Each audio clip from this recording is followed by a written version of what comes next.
Hello दोस्तों, नमस्कार। मैं हूं शिव कुमार और भाई आज की इस वीडियो के माध्यम से आपको बतलाने वाले हैं लहसुन की उन्नत सफल वैज्ञानिक खेती की A to Z संपूर्ण जानकारी यानी गार्लिक फार्मिंग।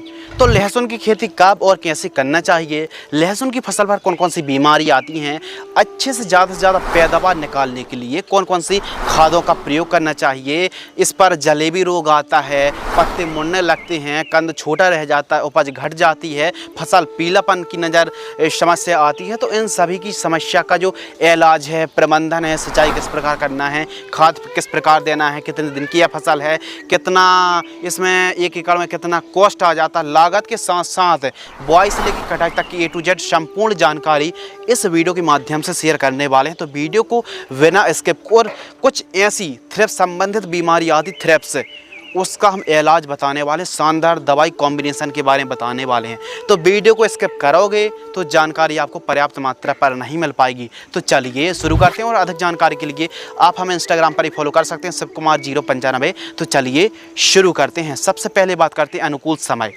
तो लहसुन की खेती सितंबर और अक्टूबर का जो समय है, स्पेशल सितंबर के एंड अंतिम सप्ताह से लेकर अक्टूबर के मध्य और अक्टूबर के अंतिम सप्ताह तक हमारे किसान भाइयों को लहसुन की बुआई कर देनी चाहिए। बरसात के दिनों के बाद जस्ट खेत की तैयारी करके साफ सफाई करके एकदम खेत तैयार कर लीजिए। यदि आप लहसुन की जो हमने टाइमिंग बताया, इस टाइमिंग पर यदि आप खेती करते हैं तो काफ़ी अच्छे से जो फसल है वो बढ़वार लेती है। लहसुन की क्रॉप के लिए जलवायु और टेम्परेचर, तो देखिए जो लहसुन की क्रॉप है इसके लिए मध्यम तापक्रम की आवश्यकता होती है और सर्दियों के दिनों पर काफ़ी अच्छे से बढ़वार लेती है। टेम्परेचर के बारे में बात करें तो 15 से 16 डिग्री सेल्सियस और अधिकतम 35-36 डिग्री सेल्सियस काफ़ी बढ़िया माना जाता है। भूमि और खेत की तैयारी, तो लहसुन की खेती सभी प्रकार की खेती पर तो कर सकते हैं, लेकिन काली दोमट पर और पीली मिट्टी पर काफ़ी अच्छे से कंद का विकास होता है। बस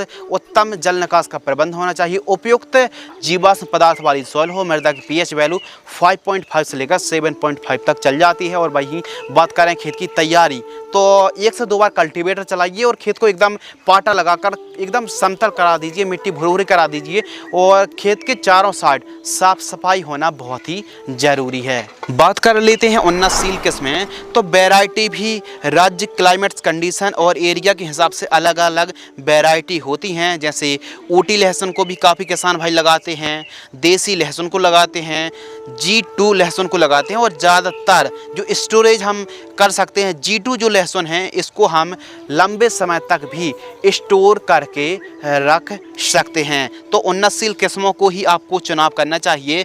बात कर लेते हैं प्रति एकड़ सीड्स। यदि हम 1 एकड़ पर खेती करते हैं तो 160 से 170-75 किलो सीड्स की आवश्यकता होती है।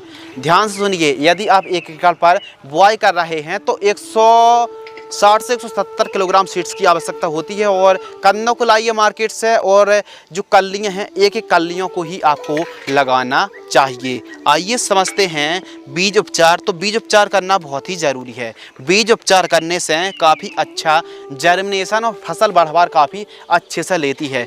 तो आपने नाम सुना होगा जैसे थायोफेनेट, मिथाइल और पायराक्लोस्ट्रोबिन का जो कॉम्बिनेशन आता है दोस्तों, जैसे BASF कंपनी की झेलोरा जो फफूंदनाशक है, फंगीसाइड है, 1 किलोग्राम बीजों को 1 से 2 ml की दर से आप बीज उपचार करें और आप 40 मिनट तक छांव में सुखाएं, फिर आप बुआई कर दीजिए। काफ़ी अच्छे से पैदावार देखने के लिए मिलेगी। लहसुन की फसल पर बीज उपचार करने से 100% मान लीजिए फ़ायदा होता है। यदि आप 1 एकड़ पर लहसुन की खेती कर रहे हैं तो स्टार्टिंग के दिनों पर कौन से न्यूट्रिएंट की पूर्ति करें यानी बेसल डोज, तो ज़्यादा से ज़्यादा पैदावार हो और स्पेशल कंद वर्गीय फसल है लहसुन, तो कंद का जड़ों का अच्छे से ज़्यादा विकास हो, रेशेदार जो जड़ें होती हैं उनका ज़्यादा से ज़्यादा मल्टीप्लाई हो, ज़्यादा से ज़्यादा मतलब जड़ों का निर्माण हो, तो पोटास और फास्फोरस की बहुत ज़्यादा आवश्यकता होती है। तो इसके लिए सिंगल सुपर फास्फेट उर्वरक खाद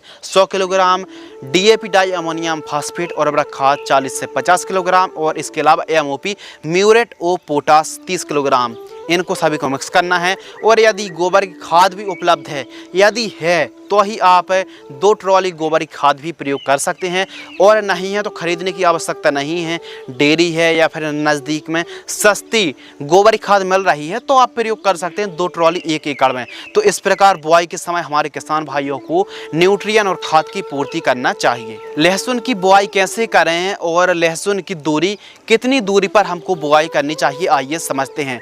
तो आप एक काम कर सकते हैं, हाथों से भी, मजदूरों की सहायता से ही बुआई कर सकते हैं, या फिर मशीनरी की सहायता से भी बुआई कर सकते हैं। लेकिन ज़्यादा प्रचलन में हाथों से ही ज़्यादातर लहसुन की बुआई की जाती है। सोइंग डिस्टेंस के बारे में बात करें तो आपको कितनी दूरी पर बुआई करनी है, तो आपको पौधे से पौधे की दूरी यानी सीड्स से सीड्स की आपको दूरी रखनी है 3 से 4 इंच, और आपको कतार से कतार यानी लाइन से लाइन की दूरी रखनी है 5 से 7 इंच रखनी चाहिए। और डेप्थ के बारे में बात करें, गहराई के बारे में बात करें तो 4 सेंटीमीटर गहराई पर आपको लहसुन की बुआई करनी चाहिए। यह जो डिस्टेंस है काफ़ी बढ़िया है, काफ़ी बेस्ट है और काफ़ी अच्छा है। और ज़्यादा हाई डेंसिटी भी कर देते हैं तो फसल उतनी अच्छी पैदावार देखने के लिए नहीं मिलती है, कंद का विकास अच्छा नहीं हो पाता है। लहसुन की फसल पर सिंचाई, तो लहसुन की फसल पर बहुत ज़्यादा सिंचाई की आवश्यकता नहीं होती है। और ऊपर से यदि आप फ्लैट एरीगेशन से सिंचाई करते हैं तो ये मान लीजिए 15-15 दिनों के अंतराल पर ओपन फील्ड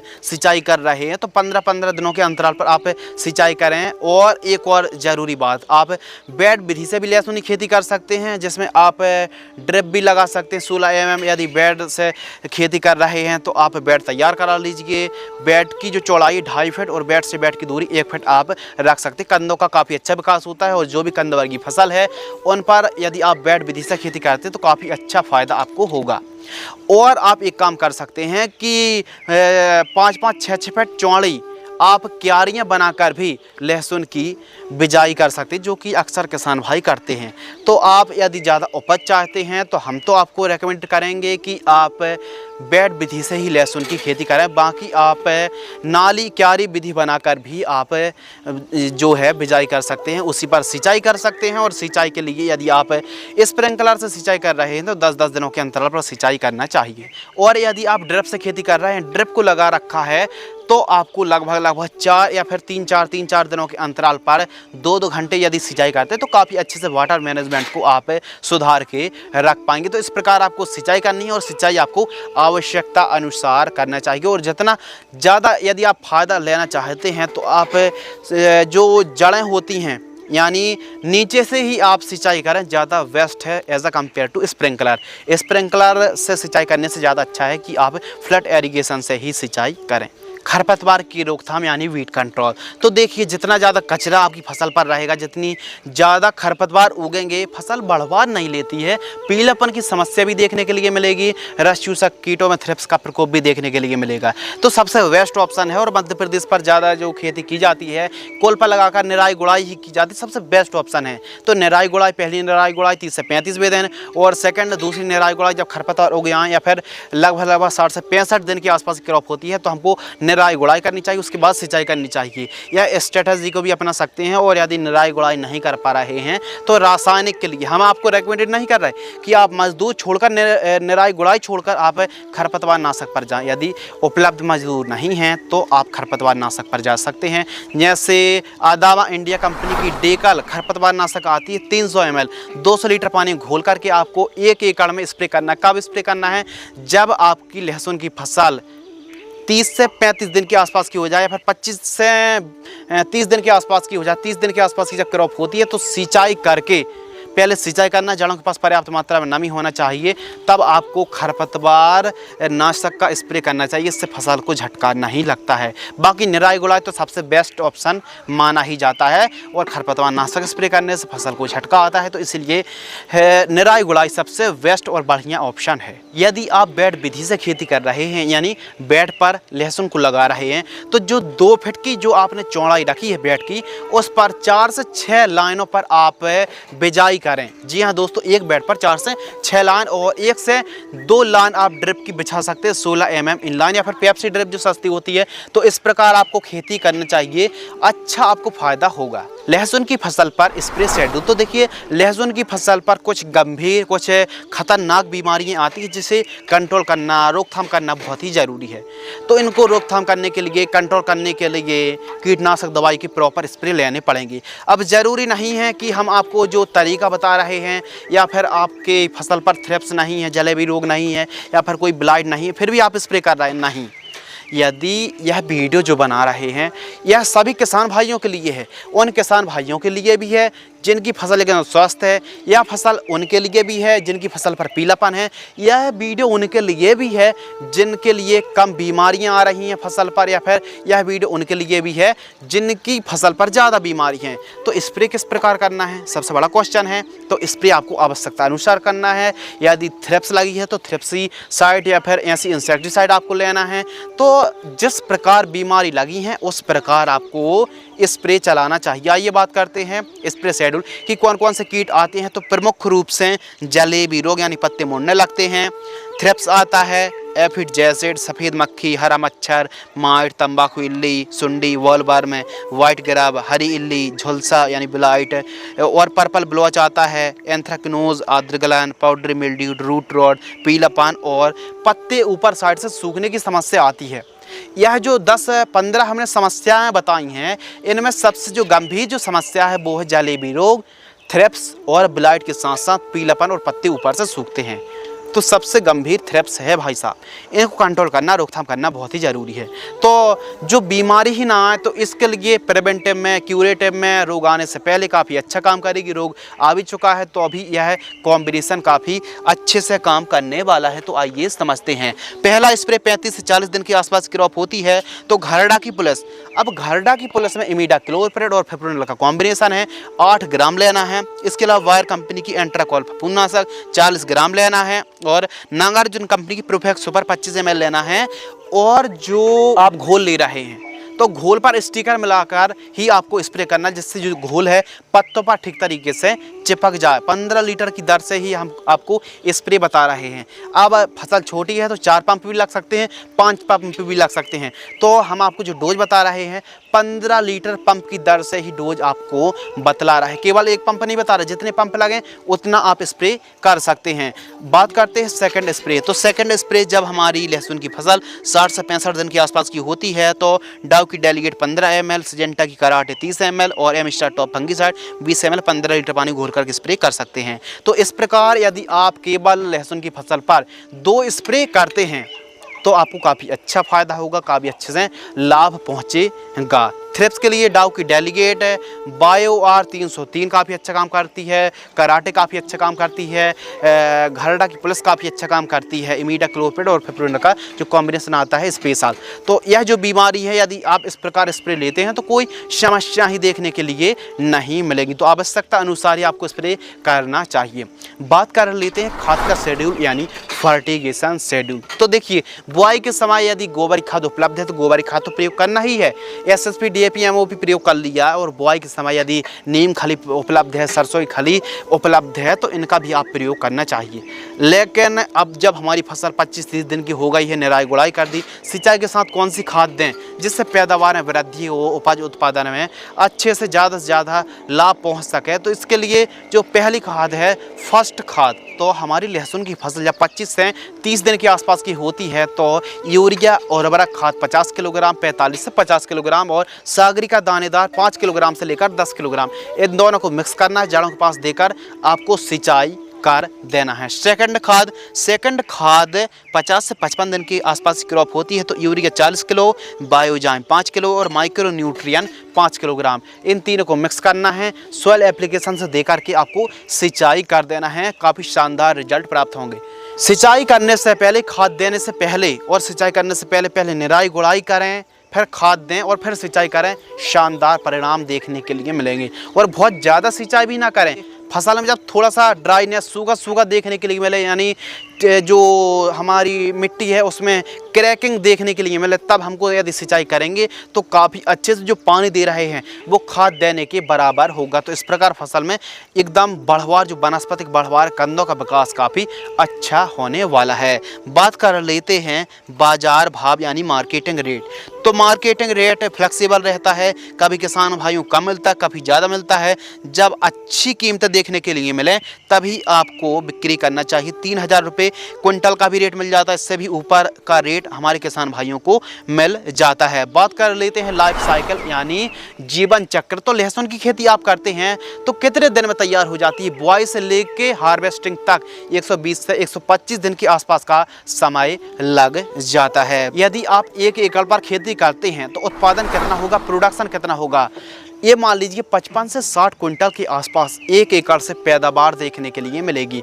आप थोड़ा सा परंपरागत तरीके से हटकर वैज्ञानिक तरीके से खेती करेंगे, बेड विधि से खेती करेंगे तो आपको पैदावार में और भी ज़्यादा बूस्ट देखने के लिए मिलेगा। पर एकड़ कॉस्ट, यदि हम 1 एकड़ पर लहसुन की खेती करते हैं तो कितना खर्च आएगा, आइए समझते हैं। तो देखिए, जो हम सीड्स खरीदते हैं 160-170 किलो के आसपास सीड्स जो हम खरीदेंगे उसमें थोड़ा खर्च आता है स्प्रे में, क्योंकि इसमें प्रॉपर थ्रिप्स के स्प्रे लेने पड़ते हैं और जो ब्लाइट है, जो जलेबी रोग, थ्रिप्स और सफ़ेद मक्खी के हमको स्प्रे लेने पड़ते हैं, खाद देनी पड़ती है खेत की तैयारी करते समय। और लेबर्स जब हम प्लांटेशन करते हैं, हार्वेस्टिंग, खुदाई का जो खर्च है और जो भाड़ा है, लगभग सभी प्रकार की खेत तैयार करने से लेकर सभी एक्सपेंसेस को जोड़कर 30 से 35,000 रुपये के आसपास 1 एकड़ में हमारा खर्च लग जाता है। बात कर लेते हैं मुनाफा। तो मुनाफा डिपेंड करता है मार्केटिंग रेट पर और आपकी उपज पर। तो हमको 3000 रुपये प्रति क्विंटल का भी रेट मिल जाता है और 1 एकड़ में 55 क्विंटल के आसपास उपज हुई तो ये मान लीजिए 3000 में यदि हम इंटू कर देंगे 55 का तो 1,65,000 रुपये के आसपास हमारा मुनाफा आ गया। अब मुनाफे में से लागत को घटा देंगे, 1,65,000 रुपये में से 30,000 रुपये हम घटा देंगे तो 1,35,000 रुपये के आसपास नेट प्रॉफिट आ गया, यानी शुद्ध आमदनी 1,35,000 रुपये। तो इस प्रकार यदि हमारे किसान भाई इस प्रकार खेती करते हैं, प्रॉपर ध्यान रखिए, जो आपको स्प्रे लेने हैं थ्रिप्स के, आपको स्प्रे जरूर लेना है। प्रिवेंटिव रूप में हल्की कीटनाशक दवाइयों के स्प्रे लेने चाहिए। ध्यान से सुनिए दोस्तों, प्याज की फसल पर यदि कोई बड़ी समस्या आती है तो वो है थ्रिप्स। थ्रिप्स पर आप प्रिवेंटिव रूप में स्प्रे लेते रहिए। और कंदों का विकास हो तो जब वनस्पतिक बढ़वार हो जाए या फिर 65 से 70 दिन के आसपास की हो जाए और कंद का विकास काफ़ी अच्छा हो तो इसके लिए कल्टर आती है, यानी पेक्लोबुटराजोल 40% हो या फिर 23%। यदि आप पेक्लोबुटराजोल 23% SC प्लांट ग्रोथ रेगुलेटर को ले रहे हैं तो आपको 70 से 80 ml लेना है और आपको 200 लीटर पानी में घोलना है। सॉइल एप्लीकेशन से सिंचाई के साथ प्रयोग कर दीजिए, इससे कंदों का विकास अच्छा होता है।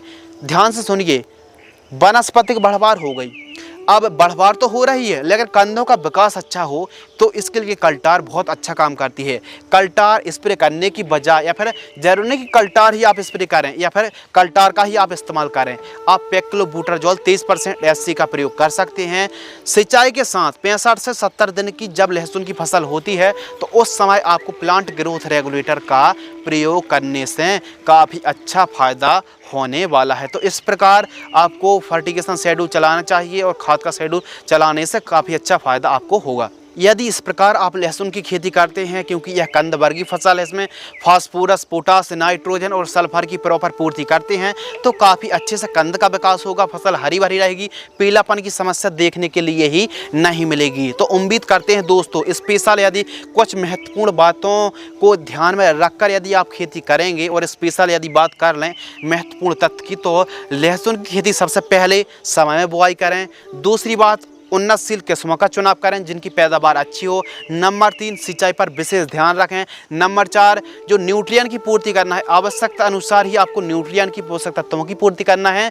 और जो थ्रिप्स आता है आगे चल के 65-70 दिन के आसपास, और तो हम कहते हैं 35 से 40 दिन के आसपास क्रॉप होती है तो थ्रिप्स का हल्का फुल्का प्रकोप देखने के लिए मिलता है। तो इसके लिए सस्ते हल्के कीटनाशक थ्रिप्स पर जो काम करें, चाहे एसिटाइपरेट हो या फिर डाइफेंथीरॉन हो या फिर थाइमोथोक्साम हो या फिर SLR 525 ऐसे कीटनाशक की आप प्रॉपर स्प्रे यदि हल्की फुल्की 15-15 दिनों पर 10-10 दिनों पर हल्के कीटनाशक के स्प्रे लेते हैं तो फसल पर थ्रिप्स की समस्या नहीं आएगी। जब फसल 65-70 दिन की हो जाए तो प्लांट ग्रोथ रेगुलेटर का आपको सॉइल एप्लीकेशन से प्रयोग करेंगे। तो इस प्रकार यदि आप लहसुन खेती पर प्रॉपर आवश्यकता अनुसार न्यूट्रिएंट की पूर्ति करते हैं तो काफ़ी अच्छा फायदा होगा। उम्मीद करते हैं दोस्तों इस वीडियो के माध्यम से लहसुन की खेती करने की जो जानकारी पूरा का पूरा जो इन्फॉर्मेटिव निचोड़ है संपूर्ण आपके साथ शेयर किया। यदि आपको यह वीडियो पसंद आती है तो वीडियो को लाइक करें। आप देख रहे थे भारतीय कृषि network advance agriculture YouTube channel. मैं था आपका होस्ट एंड दोस्त शिव कुमार। मिलते हैं इसी प्रकार कृषि कार्य से जुड़ी जानकारी के साथ और इसी प्रकार की जानकारी पाने के लिए इस चैनल के साथ अभी सदस्यता ले लीजिए। तो मिलते हैं इसी प्रकार कृषि कार्य से जुड़ी नई नॉलेज वाली महत्वपूर्ण जानकारी के साथ। तब तक के लिए धन्यवाद, नमस्कार, जय हिंद, वंदे मातरम।